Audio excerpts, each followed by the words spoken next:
வணக்கம். ரமேஷ் கண்ணனின் சமூக பார்வை யூடியூப் சேனல் மூலமாக உங்களை எல்லாம் சந்திப்பதில் நான் பெருமகிழ்ச்சி அடைகின்றேன்.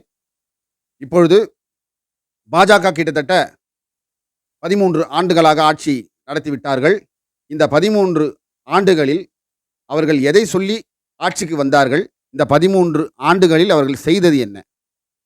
முதல்ல அவங்க என்னெல்லாம் சொல்லி காங்கிரஸ் கவர்மெண்ட்ட வீட்டுக்கு அனுப்பிவிட்டு, இவர்கள் எப்படி ஆட்சியை பிடித்தார்கள்? கார்ப்பரேட் துணையுடன். இவர் முதலில் குஜராத்தில் என்ன சாதனை செய்தார் என்று நம்ம அலசி பார்த்தோம்னா, கார்ப்பரேட்டுகளுக்கு நிலங்களை வாரி வாரி வழங்கியது தான் இவர் செய்த சாதனை. பெரிதாக ஒன்றும் குஜராத் முதல் மாநிலமாக எந்த ஒரு துறையிலும் இல்லை என்பது உண்மை, நிதர்சனமான உண்மை. ஆனால் அன்று ஒரு பெரிய பில்டப் குடுத்து ஆர்எஸ்எஸ்ஸால் முன்னிறுத்தப்பட்ட அத்வானியுடைய ஒரு சிஷ்யன் தான் மோடி. இவர் என்னெல்லாம் பொய்களையும், புரட்டுகளையும் சொல்லி இந்திய மக்களை ஏமாற்றி ஆட்சியை பிடித்தார். 2,00,00,000 இளைஞர்களுக்கு வேலை வாய்ப்பு. சரியா? 14,00,000 ஸ்விஸ் பேங்க்ல இருக்கக்கூடிய கருப்பு பணத்தை எல்லாம் இந்தியாவுக்கு கொண்டு வந்து ஒவ்வொரு இந்தியருடைய வங்கி கணக்கிலும் ரூ. 14,00,000 16 லட்சம் அமௌண்ட் கூட மறந்துட்டோம் பாருங்க அவர் சொன்னதுல. 14,00,000 போடுறேன்னு சொல்லி வாக்குறுதி கொடுத்து, ஊழலை ஒழிப்பேன் என்று சொல்லி, அ எல்லா காங்கிரஸ் மிகப்பெரிய ஊழல் கட்சி போல சித்தரித்து, அன்னைக்கு கூட்டணி இருந்த கட்சிகளுக்கு மீது வழக்கு போட்டதே காங்கிரஸ் தான். ஏன் கூட்டணியில பலமாக இருந்த திமுகவின் மீது கூட அவர்கள் கரிசனம் காட்டாமல் 2Gயை ஒரு அந்த 2G அது வழக்குன்னு எடுத்துக்கலாம், வழக்குன்னு இல்லாமையும் இருக்கலாம். அந்த மாதிரி ஒரு சூழ்நிலை இருக்கும்போது கூட எதிர்க்கட்சிக்கு மதிப்பு மரியாதை கொடுத்து அவர்கள் எழுப்பிய அந்த பிரச்சனையில கூட சட்டப்படி சரியான நடவடிக்கையை காங்கிரஸ் காங்கிரஸ் எடுத்ததில்லை, நீதித்துறை எடுத்தது. அதில் தலையிடாமல் இருந்தது தான் காங்கிரஸ். சரிங்களா? இப்படி பொய்யும் புரட்டும் சொல்லி உள்ளே வந்த மோடி இந்த 13 ஆண்டு காலத்தில் என்ன செய்தார்? நிஜத்தில் அவர் என்ன செஞ்சார்னா, நமக்கெல்லாம் டாபிக் மட்டும் தான் குடுத்தாரு. நம்ம டாபிக் நம்ம கையில குடுத்துட்டு, ஒரு டாபிக் நம்மள பேச வச்சுட்டு, அவர் செய்தது எல்லாம் அதானி, அம்பானிக்கும் மொத்தத்தையும் தாரை வார்த்து கொடுத்துவிட்டு, சனாதனத்தில் என்னெல்லாம் சொல்லி இருக்கிறதோ, அதை நடைமுறைப்படுத்துவதற்கான முயற்சிகளை தான் மறைமுகமாக செய்து வந்தார். அதை பற்றி தான் இப்பொழுது நம்ம உங்களுக்கு புரியிற மாதிரி தெளிவா பேசப் போறேன்.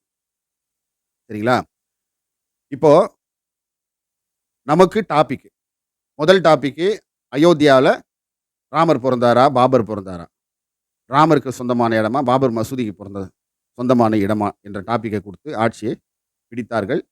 பாபர் மசூதியை இடித்தார்கள். கலவரங்களை தூண்டினார்கள்.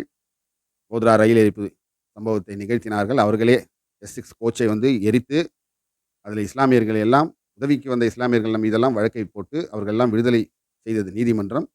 கடைசியாக விட்டு வெளியே வந்தது. எல்லாமே இவர்கள் தான் செய்தார்கள் என்று.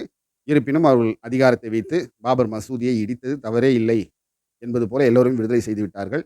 பிறகு அந்த தீர்ப்பை பற்றி நம்ம பேச வேண்டியதில்லை. எல்லாருக்குமே தெரிஞ்ச ஒரு விஷயம் தான். நம்ம இந்த மாதிரியான விஷயங்களை நம்மிடம் கொடுத்துவிட்டு, இவர் கொடுத்தது எதெல்லாம் பார்த்தீங்கன்னா, அம்பானிக்கு போர்ட்ரஸை கொடுத்துருக்கார்.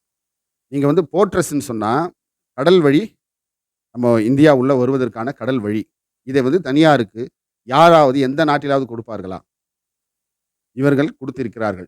இப்போ அதன் மூலமாக நாளை இந்த அதானிக்கும், அம்பானிக்கும், அவர் சார்ந்திருக்கக்கூடிய அந்த சமுதாயத்துக்கும் ஒரு சொந்த நாடு கிடையாது. அவர்கள் உலகம் ஃபுல்லா இருக்கிறாங்க. எல்லா நாட்டிலும் ஆக்கிரமிப்பு செய்து கொண்டிருக்கிறார்கள்.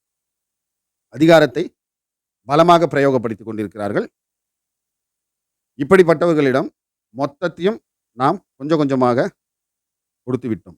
இப்போ ஒரு தனியாரிடம் ஹார்பர் கண்ட்ரோல் இருந்ததுன்னா என்ன ஆகும்?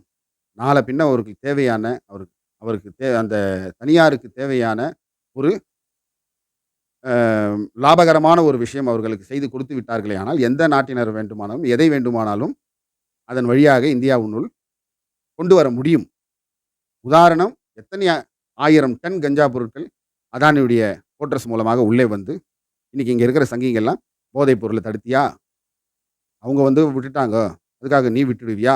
பாண்டே மாதிரி அதிபுத்திசாலி மாதிரி பேசிக் கொண்டிருக்கக்கூடிய சங்கிகள் கேட்கின்ற கேள்விகள் இதெல்லாம். சரி, அவங்க விட்டுட்டாங்கன்றதுக்காக நீ விட்டுடுவியா? பக்கத்து மாநிலத்தில கொலை நடந்துச்சுன்றதுக்காக நீ கொலையை நியாயப்படுத்திடுவியா? இப்படியெல்லாம் தன்னுடைய மூளையை பயன்படுத்தி இந்த மாதிரியான சாதுரியமான கேள்விகளை கேட்பதன் மூலமாக சங்கிகள் வேண்டுமானால் கையை தட்டலாம். ஆனால் இதன் மூல காரணம், மூல பிரச்சனை எங்கிருந்து வருகிறது? எத்தனை பேருக்கு எத்தனை காவலர்கள் இருக்கிறார்கள்? அவர்களால் என்னதான் செய்துவிட முடியும்? வேறு யார் ஆட்சிக்கு வந்தாலும் இதேதான சட்டம் ஒழுங்கு நிலைமை. இந்த மாதிரியான இளைஞர்கள் எல்லாம் இன்னைக்கு கஞ்சா அடிச்சுக்கின்னு, கஞ்சா போதையில கொலைகள், குற்றங்கள் அதிகமாக நடைபெற்றுக் கொண்டிருப்பதற்கெல்லாம் மூல காரணத்தை இவர்கள் விமர்சிக்க மாட்டார்கள். அவங்க அப்படித்தான் செய்வாங்க. நீ ஏன் தடுக்கல? இது எந்த மாதிரியான போக்கு? இந்த மாதிரியான முட்டுக் குடுக்கும் சங்கிகள். ஏன்னா, அவங்களுக்கு சவுத்ல ஓட்டே கிடையாது. இவங்கள பத்தி பிரச்சனை கிடையாது. நம்ம பேசுற அந்த விஷயங்கள் அங்க இருக்கக்கூடிய சங்கிகள் உஷாராயிடக்கூடாது என்பதற்காக இவர்கள்லாம் முட்டுக் கொடுத்துக் கொண்டிருப்பார்கள். அதை பாராட்டிக் கொண்டிருப்பார்கள் சங்கிகள். சரிங்களா? எல்ஐசி லாபகரமாக இயங்கிக் கொண்டிருந்த எல்ஐசியை எடுத்து அதானிக்கு குடுத்தாச்சு. விமான நிலையங்கள், விமானமே கிடையாது. இந்தியாவுக்குன்னு இருந்த அந்த ஒரே ஒரு ஏர்லைன்ஸ கூட குடுத்தாச்சு. பிறகு ரயில்வே தனியார் மயமாகுது. இந்த மாதிரி எல்லா துறையும் அவங்ககிட்ட குடுத்துட்டு, ஒரு பிரதமர் நம்ம நாட்டுக்கு எதுக்கு? நாளைக்கு அவங்க நெனைச்சாங்கன்னா, இந்த நாட்ட வேற யார்கிட்டனா வித்துட்டு, குடுத்துட்டு, அவங்க வேற நாட்டுக்கு போய் செட்டில் ஆயிடுவாங்க. ஏற்கனவே அதானி, அம்பானி குடும்பத்தில மொத்தமே 8 பேரோ, 15 பேர் நெனைக்கிறேன். சரியா தெரியல. அவங்களுக்கு 500 பேர் வேலை செய்றாங்க. இப்ப இந்த குறிப்பிட்ட இந்த குடும்பம் வாழ்வதற்காக எத்தனை பேர் ஒரு குடும்பம் நடத்துறதுக்கே அவங்க எத்தனை பேர் வேலை செய்றாங்க.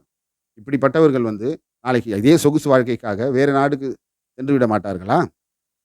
அப்போ இந்த நாட்டினுடைய 140 கோடி மக்களுடைய நிலைமை என்ன?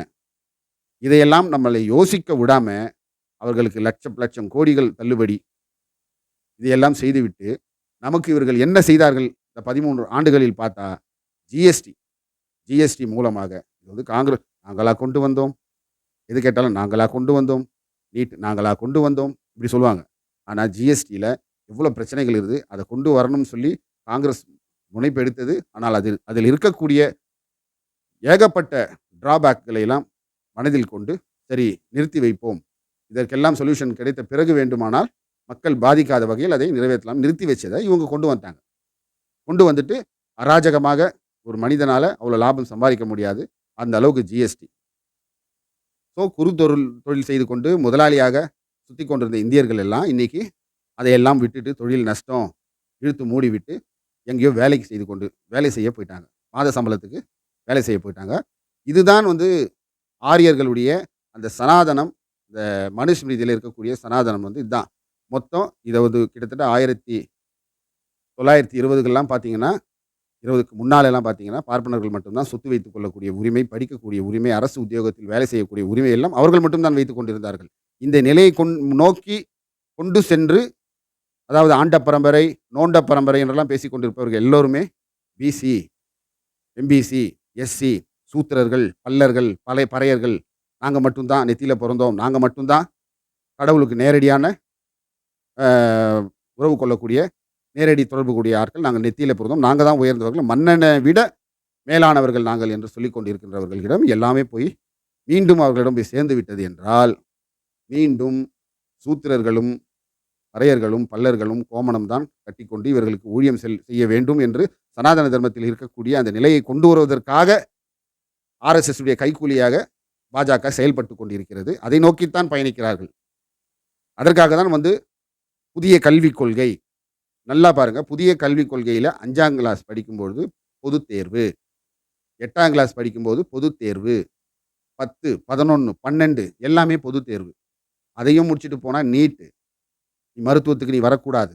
ஒரு காலத்தில் சமஸ்கிருதம் படித்தவர்கள் தான் மருத்துவம் பயில வேண்டும் என்ற ஒரு நிலை வந்ததில்ல. அதெல்லாம் அடித்து, ஒடித்து, நொறுக்கி, பெரியார், அம்பேத்கர் இவர்கள் எல்லாம் போராடி சமம் நிலைக்கு கொண்டு வந்து கொண்டிருக்கின்ற நேரத்திலே, நாம் இல்ல, அந்த சைடு இருக்கக்கூடிய சங்கிகள் கடவுளின் பெயரால அவங்களெல்லாம் ஏமாத்தி ஆட்சிக்கு வந்துட்டு, இப்ப திருப்பியும் இந்த மாரி ஒப்பற்ற தலைவர்களின் தியாகம், சிந்தனைகள் எல்லாத்தையும் நொறுக்கி மீண்டும் நம்மை பழைய நிலைமைக்கு கொண்டு செல்வதற்காக நடந்து கொண்டிருக்கின்ற ஆட்சி தான் மோடியினுடைய ஆட்சி. ஆர்எஸ்எஸ்னுடைய செயல்பாடு திட்டங்களை செயல்படுத்துவதற்காக தான் பாஜக என்று ஒன்று உருவாகியது. அவங்களுடைய கொள்கையை சரிவர செய்து கொண்டு வந்து கொண்டிருக்கிறார்கள். கேட்டால் உங்கள இந்து ராஜ்யம் அது இதுன்னு சொல்லுவாங்க. சரிங்களா? 2வது நீட்ன்ற ஒரு விஷயம் இப்போ நெறைய பேர் அதுக்கு முட்டு குடுக்குறீங்க. அது இல்ல இப்ப கட்டணமெல்லாம் குறைஞ்சிருச்சு அப்படிலாம் ஒண்ணுமே கிடையாது. நீங்க நீட்ல பாஸ் பண்ணிட்டு போனாலும் எத்தனை கோடி அந்த காலேஜ்ல கேட்கறாங்களோ, அத குடுத்துட்டு தான் நீங்க சேரணும். தனியார் கல்லூரியில எல்லாம். ஆனா, இது யாரை ஒடுக்க இந்த நீட் என்பது தான் நீங்க யோசிக்க வேண்டிய ஒரு விஷயம். அப்போ இப்போ மாநகராட்சி கல்வி இருக்குது, மெட்ரிகுலேஷன் இருக்குது, சிபிஎஸ்இ இருக்குது, அப்புறமா இன்டர்நேஷனல் எஜுகேஷன் இருக்கு. இத்தனை விதமான படிப்புகள நீங்க வந்து வச்சிருக்கீங்க இந்தியா முழுவதும். இதில யாருக்கு வந்து யாரால நீட் எழுத முடியும்னா, சிபிஎஸ்இ படிச்சவங்க, அப்புறம் இன்டர்நேஷனல் எஜுகேஷன் படிச்சவங்களால வேண்டுமானால் வாய்ப்பு இருக்கிறது. அவர்களும் தனியார்ல போய் 5,00,000, 10,00,000, 50,00,000, 20,00,000 கோச்சிங் சென்டர் குடுத்து படித்தவர்கள் தான் மருத்துவராக ஆவதற்கு வாய்ப்பு உள்ளது. மாநகராட்சி பள்ளியில அனிதா போன்ற மாணவிகள் வந்து 1168 மார்க் எடுத்தும் கூட அவர்கள்லாம் ஏனென்றால் அவங்க மாநகராட்சி பள்ளியில, அரசு பள்ளியில, அரசு சொன்ன பாடப்புத்தகத்தில் தேர்ச்சி பெற்று அதிக மதிப்பெண்கள் எடுத்தாலும் எந்த வகையான ஒரு பிரயோஜனமும் கிடையாது. நீ திரும்பவும் போயிட்டு நீட் கோச்சிங் கிளாஸ்க்கு போய் அதெல்லாம் எழுதி நீட்ல பாஸ் பண்ணா தான் நீ மருத்துவத்துக்கு வரணும். இது வந்து யாரால முடியும்னு சொன்னா, ஒரு சமுதாயத்தினார் மட்டும் முடியும்னு நம்ம இப்ப பொதுவா சொல்லிட முடியாது. ஏன் அவங்களால முடியும்? அவங்க அப்பா படிச்சிருக்காரு. அவங்க தாத்தா படிச்சிருக்காரு. தாத்தாவுக்கு தாத்தா படிச்சிருக்காரு. நீங்க வந்து அந்த குறிப்பிட்ட சமுதாயத்தினுடைய யார் வீட்டுக்கு வேணாலும் நீங்க போனீங்கன்னா, அப்படியே ஒரு கிட்டத்தட்ட ஒரு 5, 6 தலைமுறை, 7 தலைமுறை, 8 தலைமுறை ஃபோட்டோ வச்சிருப்பாங்க. எல்லாருமே பார்த்தீங்கன்னா, பெரிய பெரிய கல்வியாளர்களா இருந்திருப்பாங்க. ஏன்னா, மத்தவங்க எல்லாருக்குமே கல்வி வந்து மறுக்கப்பட்டிருக்குது. அந்த காலகட்டத்தில இவங்க மட்டும் தான் படிச்சாங்க. அதனால இவங்க பாஸ் ஆகி வந்துருவாங்க. இவங்க வந்து இவங்களுடைய எண்ணம், ஆர்எஸ்எஸ் உடைய எண்ணம், இந்த மாதிரியான பரீட்சைகள்ல இந்த குழந்தைகள் பாஸ் ஆகி வந்துரும். யாரெல்லாம் இத படிக்க முடியாம ஃபெயில் ஆயி வருவாங்கன்னு சொன்னா, ஒரு கூலி தொழிலாளியுடைய மகன், ஒரு தாழ்த்தப்பட்ட வகுப்பை சேர்ந்த அவனுடைய மகன், இவங்கலாம் வந்து 1 தலைமுறை, 2 தலைமுறையா தான் படிச்சிருக்கிறாங்க. அப்ப அவங்களுக்கு வந்து அந்த கல்விய சொல்லிக் குடுக்குறதுக்கு கூட வீட்ல யாரும் இருக்க மாட்டாங்க. ஸ்கூல்ல அவங்க சொல்லிக் குடுக்குறத கவனிக்கலன்னா முடிஞ்சு போச்சு கத. அப்போ நெறைய ஃபில்டர் ஆயிடும். ஃபில்டர் ஆன உடனே 5ஆம் கிளாஸ் ஃபெயில் ஆனவன் திருப்பி 5ஆம் கிளாஸ் எழுதுவானா? அந்த வயசுல திருப்பியும் அதே கிளாஸ் போய் படின்னு சொன்னா, அவருடைய மனநிலை அந்த குழந்தையோட மனநிலை எப்படி இருக்கும்? சரி, இதுக்கு மேல நம்மளால படிக்க முடியாது. பையனுக்கு படிப்பு வரல அப்படின்ற ஒரு முடிவுக்கு வந்து, தன்னுடைய தந்தை செய்து கொண்டிருக்கின்ற அந்த தொழிலுக்கு குழந்தையும் அழைத்து சென்று விடுவார்கள் அல்லவா? அதை பேஸ் பண்ணி தான் இந்த கல்விக் கொள்கைய கொண்டு வராங்க. இதுவும் தமிழக அரசு எதிர்க்குது. நீட்ட எதிர்க்குது. அடுத்தது விஸ்வகர்மா. விஸ்வகர்மானா என்னாது? டைரக்ட்டா குலத்தொழிலே செஞ்சுக்கோ நீ அப்படின்னு சொன்னா, செருப்ப கழட்டி அடிப்போம்ன்னு சொல்றதுனால, இந்த மாரி சமஸ்கிருதத்தில விஸ்வ கர்மா இப்படி ஒரு திட்டம். இந்த திட்டத்த பத்தி எத்தனை பேருக்கு தெரியும்? அதாவது இப்போ ஒருத்தர் வந்து செருப்பு தைக்கிறாருன்னு வச்சுக்கங்க. இல்ல வந்து அவர் வந்து ஒரு ஒரு தொழில் செய்றாரு. அவர் வந்து பல வருஷமா அந்த செருப்பு தைக்கிற தொழில நுணுக்கமா செஞ்சுன்னு இருக்காரு. அவருக்கு நீங்க ஒரு ரூ. 5,00,000 லோன குடுத்து, தொழில மிஷின் எல்லாம் வாங்கி போட்டு, "நல்லா செய்ப்பா" அப்படின்னு சொன்னீயன்னா, நீ நல்ல நோக்கத்தோடு அந்த விஸ்வகர்மா திட்டத்தை கொண்டு வருகிறாய் என்று அர்த்தம். ஆனால், அவருக்கு கிடையாது. அந்த சிறப்பா தொழில் செஞ்சிருந்தார்ல, அவருக்கு கிடையாது அந்த லோனு. அவருடைய மகன் தன் தந்தை செய்து கொண்டிருந்த தொழிலை செய்வதாக இருந்தால் ரூ. 5,00,000. அப்ப இத எதை ஊக்குவிக்கிறதுக்கு இவங்க இந்த திட்டம் கொண்டு வராங்கன்னா, உங்க அப்பா செருப்பு தைச்சா, நீ செருப்பு தை. நீ ஏன் படிக்கிற? நீ ஏன் டாக்டருக்கு படிக்கிற? நீ ஏன் இன்ஜினியர் ஆவுற? இப்ப செருப்பு தைக்கிற வேலைய சிறப்பா செய்யி. கூலி தொழிலாளியா? கட்டட தொழிலாளியா? உங்க அப்பா என்ன செஞ்சாரு? அந்த வேலைய செய். அப்பதான் உனக்கு நாங்க காசு தருவோம். இதுதான் குலத்தொழில் முறை. இப்போ இந்த ஆட்சி வந்து நம்மளலாம் எத நோக்கி இப்போ அனுப்புறாங்க? சதி திட்டத்தை வெள்ளைக்காரன் அந்த காலத்திலேயே அதை கூடாது என்று சொல்லிவிட்டான். ஆனால் ஒரு பெண்மணி அது ஒரு பெரிய கதை. பெண்மணி வந்து கணவன் இழந்ததுனால, அவர தூக்கி நெருப்புல போடுறாங்க. அந்த நெருப்புல போடும்போது சூடு தாங்காம எழுந்து வந்துர்றாங்க. மீண்டும் திருப்பியும் தள்ளி விடுறாங்க. அவங்க மகன் அழுவுறான். எல்லார்கிட்டயும் 2 தடவ தள்ளும்பொழுது, அந்த மகன் எல்லாரும் கைய காலையும் புடிச்சு, "எங்க அம்மாவ விட்டுடுங்க, விட்டுடுங்கன்னு" சொல்றாங்க. அதுக்கப்புறம் இந்த கும்பல் வந்து இந்த ஒரு குறிப்பிட்ட சமுதாயத்தை சேர்ந்த அந்த கும்பல் தானே இந்த விதியெல்லாம் விதிக்கிறாங்க, மனுஸ்மிருதிய வச்சு. அவங்க என்ன பண்றாங்க, அந்த மகனை கொண்டு போய் பிரெயின் வாஷ் பண்ணதுக்கப்புறம், அவனே அவங்க அம்மாவ தள்ளி விடுறான். திருப்பி எழுந்து வரும்போது கால வெட்டி உள்ள போடுறான். போட்டு அந்த அம்மா எரிஞ்சு இறந்துடுறாங்க. அந்தவங்களுக்கு அந்த இடத்துல ஒரு சிலை வச்சு, அதற்கு வாஜ்பாய் அவர்கள் போயிட்டு பிஜேபியில அவரு பிரதமரா இருக்கும்போது, அந்த சிலைக்கு வந்து மாலை போட்டார். அப்போ அந்த சதி திட்டத்தையும் சரியான திட்டம் என்று சொல்வது போல தான அர்த்தம். இந்த மாதிரி இவர்கள் வந்து தெரிஞ்சதெல்லாம் அம்பேத்கருடைய லா கிடையாது. அம்பேத்கர் லாவை இவர்கள் ஏற்க மாட்டார்கள். இவர்கள் மனுஸ்மிருதியை திணித்து, மக்களை அடிமைப்படுத்தி, இவர்கள் வந்து தலை மேல ஏறி உட்கார்ந்து இவங்க சொகுசான வாழ்க்கை வாழ வேண்டும் என்ற நினைப்போடு தான் அந்த ஆர்எஸ்எஸ் இயங்கிக் கொண்டிருக்கிறது. அந்த காலத்தை மீண்டும் கொண்டு வருவதற்கான ஆட்சியை தான் ஆட்சியும் அதிகாரத்தையும் இவிஎம் மூலமாகவும் ஆர்எஸ்எஸ் போடுகின்ற இப்ப ஆர்எஸ்எஸ் கூட எதிரா இருந்தார் மோடி. அப்பல்லாம் தோத்துன்னு வந்தாரு. கடைசி நேரத்தில ஆர்எஸ்எஸோடு ஒத்து போய் இப்ப நாக்பூர் வரைக்கும் போயிருக்காரு. 100ஆம் ஆண்டு முடிய போகுதுன்றதுனால அந்த காரணத்தை வைத்து நாக்பூருக்கு அவர் போயிருக்காரு. போயிட்டு வந்தாரு. பல விஷயங்கள் அதுக்கப்புறம் தான் வக்ஃப் வாரிய பிரச்சனை வருது. பல திட்டங்கள் நம்மளுக்கு வந்து டாபிக் குடுத்துக்கிட்டே இருப்பாங்க. ராமர் கோயில்லேருந்து இன்னைக்கு வக்ஃப் போர்டு விஷயம் வரைக்கும் பேசிக் கொண்டிருக்கின்றோம் அல்லவா? இத நம்ம பேசிக் கொண்டிருப்போம். நம்முடைய உரிமைகள் எல்லாம் பறிபோய் கொண்டிருக்கும். எல்லாம் அதானியிடமும், அம்பானியிடமும் போய் சேர்ந்து கொண்டிருக்கிறது. அதுக்கப்புறம் வந்து விஸ்வகர்மா இந்த மாதிரி ஒரு திட்டம். நம்ம பிள்ளைங்கள எல்லாரும் வந்து நம்ம இவங்க இன்னைக்கு இவங்க பேசுற எல்லா டாபிக்கும் பார்த்தீங்கன்னா, மத சண்டையை, ஜாதி சண்டையை தூண்டுகின்ற வகையிலே தான் இருக்குது. அப்ப நம்ம பசங்கள்லாம் மத கலவரத்தில போய் கலந்துக்கணும். ஒண்ணு வெட்டு வாங்கி சாகணும். இல்லை என்றால் கலவரம் செய்து சிறைக்கு செல்ல வேண்டும். இவர்களுடைய வாழ்க்கை இப்படிதான் இருக்க வேண்டும்.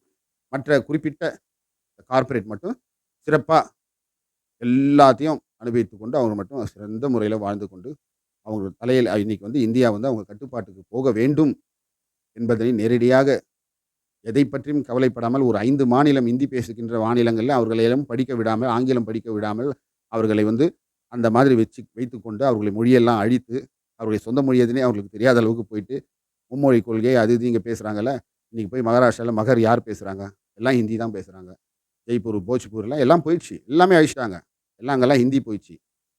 இப்ப தமிழகத்தில வந்தாங்க அவங்க ஒண்ணும் செல்ப் எடுக்கல. இங்க வந்து மிகப்பெரிய ஒரு திராவிட கொள்கை இங்க இருக்கிறதுனால, இந்த சவுத் பக்கம் அவங்களால வர முடியல. தமிழ்நாடு, ஆந்திரா, ஆந்திரால கூட இன்னைக்கு சந்திரபாபு நாயுடு வந்து என்ன காரணத்துக்காக ஒரு சப்போர்ட் செய்றாருன்னு தெரியல. அவரும் வந்து இப்ப பின்வாங்க ஆரம்பிச்சிருக்கிறாரு.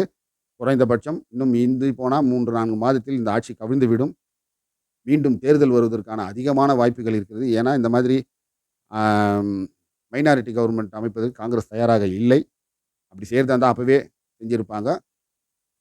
ஃபுல் மெஜாரிட்டியோட மக்களை வந்து காப்பாத்தணும். இந்த மோடி போட்ட இந்த விஷயங்கள் எல்லாம் சரிப்படுத்தணும். மெஜாரிட்டியோட உட்கார்ந்தா தான் முடியும்னு சொல்லி ராகுல் கங்கணம் கட்டிக்கொண்டு அமர்ந்து கொண்டு வேலைகளை பார்த்துக் கொண்டிருக்கின்றார். இந்த மாதிரி செய்வது பிறகு பெண்களுக்கு இந்த நாட்ல என்ன பாதுகாப்பு இருக்கு? அவர்களை வந்து அச்சுறுத்தக்கூடிய வேலைகளையும், எங்க பார்த்தாலும் கற்பழிப்பு. கற்பழிப்புக்கு பாஜக துணை போகிறது. பில்கிஸ் பானுவை வந்து கற்பழிச்சு வயித்துல இருக்கிற குழந்தைய கொன்னு அவங்க சொந்தம் எல்லாரையும் கண்ணெதிர்ல கொலை பண்ணி போன அவர்களை பார்லிமென்ட்ல வச்சு ரிலீஸ் பண்ண வேண்டிய அவசியம் என்ன இருக்கு? அவர்கள் எல்லாம் குற்றவாளி இல்லைன்னு சொல்லி பார்லிமென்ட்ல விவாதம் பண்ணி, அத விவாதம் கூட பண்ணாம அவங்க பார்லிமென்ட் தீர்மானம் கூட மெஜாரிட்டி இருக்கின்ற ஒரு காரணத்தினால தீர்மானம் போட்டு விடுதலை செஞ்சாங்க. சுப்ரீம் கோர்ட் தலையிட்டு திரும்பவும் ஒரு கொட்டு கொட்டி திரும்பவும் எல்லாரையும் சிறையில் அடைத்தது. அப்போ இதையெல்லாம் பார்க்கும்போது பெண்கள் எப்படி பாரதியார் சொன்ன மாதிரி பெண்கள் எப்படி வெளிய வருவாங்க? ரேபிஸ்ட்க்கு சப்போர்ட் பண்றாங்க பிஜேபி. மல்யுத்த வீராங்கனைகள் எல்லாரும் வந்து ஒட்டுமொத்தமா அவர் மேல அந்த மந்திரி மேல எவ்வளோ குற்றங்களை வச்சாங்க. எவ்வளோ பாஜகக்கார் மேல எவ்வளோ ஒரு பிரச்சனைகளை எதுவும் மல்யுத்த கோல்டு மெடல் வாங்குனவங்க, ஏதேதோ விருதுகளை எல்லாம் பெற்றவர்கள் எல்லாம் விருதுகளை தூக்கி ரோட்ல போட்டுவிட்டு போராட்டம் நடத்தியும் ஒண்ணும் பண்ண முடியல. அழுதார்கள். இதெல்லாம் பார்த்தோம். இப்படி பார்க்கும்பொழுது பெண்களுக்கு மீண்டும் அடுப்பாங்கரைக்கு சென்று விடலாமா என்ற எண்ணத்தை மறைமுகமாக இவர்கள் இன்னும் தலித் பெண்களுக்கு இன்னும் மோசம். யூபியில நடக்கிறதெல்லாம் பார்த்தீங்கன்னா, கிணத்துல குளிச்சாங்க, பொது ஆத்துல குளிச்சாங்க, பொது தண்ணிய யூஸ் பண்ணாங்கன்னு சொல்லிலாம் நிர்வாணமா அடிச்சு கொல்றது, கட்டி போட்டு அடிச்சே சாவடிக்கிறது, வண்டியில வந்து கால கட்டி ஒரு தலித்த வந்து தரன்னு இழுத்துன்னு போய் சாவடிச்சு. உடம்புல எல்லா தோலும் பிஞ்சு, ரத்தங்கள்லாம் ரோடெல்லாம் வழிஞ்சு அவன் வந்து கயிற கழட்டி விடும்போது இறந்து விட்டான். இந்த மாதிரியான கொடுமைகள் எல்லாம் செய்து, இதுல கடைசியா வந்து இப்போ வந்து வக்ஃப் போர்டுக்கு வந்திருக்காங்க.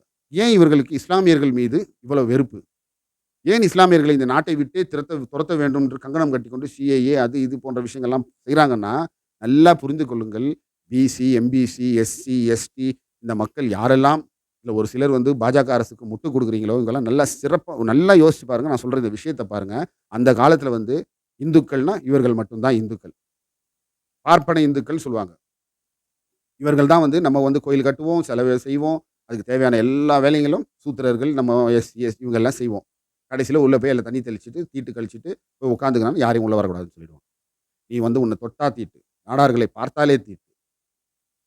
ஒரு சமுதாயத்திற்கும் நீ திருட சமுதாயம். ஒரு சமுதாயத்த வந்து கள்ளர், திருடர்கள் இவங்கெல்லாம். ஒவ்வொரு சமுதாயத்தின் மீதும் ஒரு இழுவை சுமத்தி, அவர்கள் எல்லாம் ஒடுக்கப்பட்டவர்களாக ஆக்கி, இவர்கள் எப்படி தலைமையில ஏறி உட்கார்ந்து சொகுசா இருந்தார்களோ, அந்த நிலைமையை மீண்டும் கொண்டு வருவதற்காகத்தான் இந்த ஆட்சி. இதை முறியடிக்க வேண்டுமேயென்றால், எல்லோருமே நம் பிள்ளைகள், பேர பிள்ளைகள்லாம் வாழ்க்கை நன்றாக இருக்க வேண்டும். பொது உடைமையாக எல்லாமே இருக்க வேண்டும். நம் வாழ்ந்த வாழ்க்கையை இவர்களும் வாழ வேண்டும் என்றால் நாம் போராட வேண்டும். இந்த அரசுக்கு எதிராக போராட வேண்டும். பாஜக இல்லாத இந்தியாவை உருவாக்க வேண்டும். சரி, இந்த டாபிக்க தாண்டி வந்துட்டேன் பாருங்க. இஸ்லாமியர்கள் மேல இவருக்கு ஏன் இவ்வளோ வெறுப்புன்னா, இந்த மாதிரிலாம் நம்மள கொடுமைப்படுத்தி, தனிமைப்படுத்தி இருக்கும்போது, ஒரு எஸ்சி கிட்ட இருக்கிற நிலத்த கிலத்தெல்லாம் இவங்க அடிச்சு புடுங்கி, எல்லாம் பண்ணும்போது, வெள்ளைக்காரன் எழுதி வச்சுட்டு போன அந்த பஞ்சமி நிலங்கள கூட புடுங்கிக்குவாங்க. அப்ப இவங்க என்ன பண்ணுவாங்கன்னா, இவங்க இஸ்லாமியர்களா மாறிடுவாங்க. இஸ்லாமியர்களா மாறுனா ஒண்ணு ஒரு பிரச்சனை. அதுக்கப்புறம் அவங்கள போய் டச் பண்ணா, இஸ்லாமியர்கள்லாம் வந்து நிப்பாங்க. அவன் இஸ்லாமியரா மாறிட்டான். இதுக்கு மேல அவன்ட்ட வந்தீன்னா, நாங்க வருவோம் அப்படின்னும்போது, இவங்களால இந்த மக்களை அடிமைப்படுத்த முடியவில்லை, கொடுமைப்படுத்த முடியவில்லை. இதற்கு முட்டுக்கட்டையாக இருக்கக்கூடியவர்கள் இஸ்லாமியர்கள். ஆகையால் அம்பேத்கரையே வந்து உச்சி மாநாட்டுக்கு அனுப்பக்கூடாது, ரவுண்ட் டேபிள் கான்ஃபரன்ஸ்க்கு அனுப்பக்கூடாது என்று இருக்கும்போது, இஸ்லாமியர்கள் தானே கை கொடுத்து அனுப்பிச்சிருக்கிறாங்க. இந்த மாதிரி இஸ்லாமியர்கள் வந்து இந்த மக்களை ஆதரிக்கிறார்கள். இஸ்லாமியர்களிடம் தாண்டி இவர்கள போய் நம்ம கொடுமைப்படுத்த முடியவில்லை என்பதற்காக தான் இவர்களுக்கு இஸ்லாமியர்கள் மீது வெறுப்பு. இப்ப இருக்கக்கூடிய இஸ்லாமியர்கள் எல்லாரும் என்ன பாகிஸ்தான்லேருந்து, அரேபியாலேருந்து வந்தாங்க. எல்லாம் இங்க இருந்தவங்க தான். இங்க இருந்த இந்துக்கள் தான். உன் பாட்டுக்கு வந்து அந்த சாமி, இந்த சாமி கும்பிட்டுன்னு கருப்பு சாமி இப்படிலாம் கும்பிட்டுன்னு இருந்தவங்க தான். நீ பண்ண இந்த சனாதனத்தை வைத்துக்கொண்டு, நீ கோயில் உள்ள வரக்கூடாது. உன்ன தொட்டா தீட்டு, அவன தொட்டா பாவம். நீ படிக்கக்கூடாது. வேதத்த காதுல கேட்டா ஈயத்த காய்ச்சி ஊத்து.